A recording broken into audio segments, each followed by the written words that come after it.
संयोग तो भगवान बना ही देते हैं।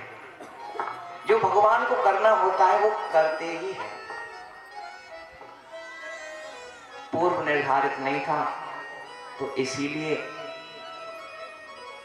इस कथा में प्रवेश करने से पूर्व सभी को पुनः रामनवमी की हार्दिक बधाइयां, हार्दिक अभिनंदन। और आज राम जन्मभूमि है हमारी इस कथा का। तो कल की कथा में हमने श्रवण किया था कि वामन भगवान का प्राकट्य हुआ है। बोले वामन भगवान की जय। माता अदिति के घर वामन भगवान का प्राकट्य हुआ और माता अदिति ने पुंसवन नाम का एक व्रत रखा था,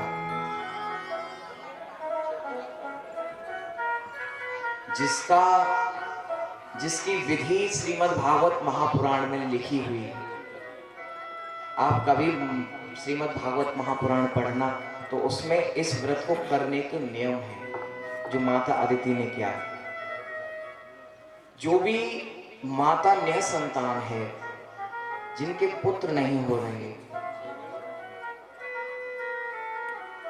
तो वो इस व्रत को अगर करे तो श्रीमद् भागवत महापुराण के बल पर कह रहा हूं, इस बालक की तो सामर्थ्य नहीं है, लेकिन मैं श्रीमद् भागवत महापुराण के बल पर कह रहा हूं कि उसको पुत्र अवश्य हो। अरे जब माता अदिति के हुआ तो आपके क्यों?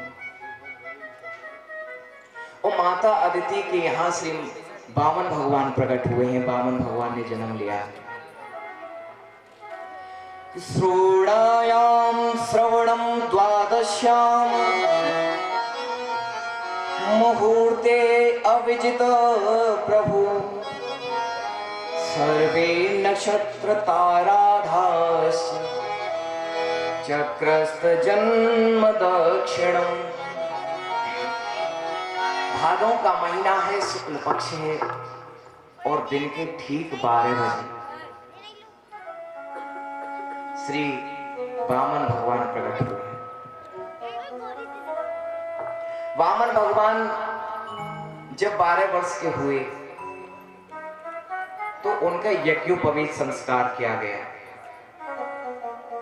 और यज्ञोपवीत संस्कार का कल भी मैंने बताया था, ऐसा विधान होता है कि गुरु के कहने पर भिक्षा मांगने जाता है बालक। तो भिक्षा मांगने क्यों जाता है और यज्ञोपवीत संस्कार क्यों होता है?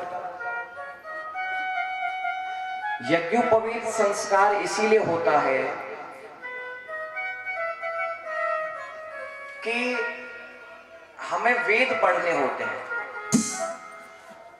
और वेदों का, वेद पढ़ने का, वेदों का अध्ययन करने का ऐसा नियम है कि बिना यज्ञोपवीत धारण किए आप वेदों का एक मंत्र भी उच्चारण नहीं कर सकते, वेदों का अध्ययन नहीं कर सकते बिना यज्ञोपवीत धारण किए। इसीलिए यज्ञोपवीत संस्कार होता है।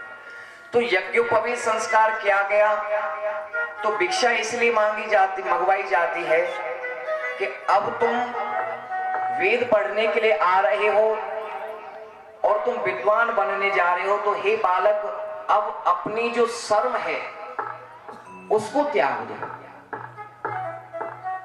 इसलिए भिक्षा मंगवाई जाती है।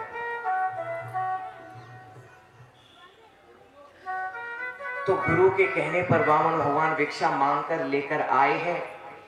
भिक्षा लाकर गुरु को दी है तो गुरु ने कहा इस भिक्षा से मैं संतुष्ट नहीं होऊंगा। वामन भगवान बोले तो क्या चाहिए कि मुझे तो तुम भिक्षा में त्रिलोकी का राज्य अगर लाकर दे दो, तब ये भिक्षा, तब ये यज्ञोपवीत संस्कार पूर्ण माना जाएगा। तो वामन भगवान बोले वो कहां से मिलेगी? त्रिलोकी की भिक्षा कौन देगा मुझे? अरे भिक्षा तो वही दे सकता है जिसके पास वो वस्तु हो। मेरे पास अगर 10 रुपए है और किसी को अगर भिक्षा में 10 रुपए चाहिए तो वो मेरे पास आएगा। तो भिक्षा तो उसके पास मांगी जाती है जिसके पास वो वस्तु हो। तो वामन भगवान पूछने लगे कि मुझे त्रिलोकी की भिक्षा कहां से मिलेगी।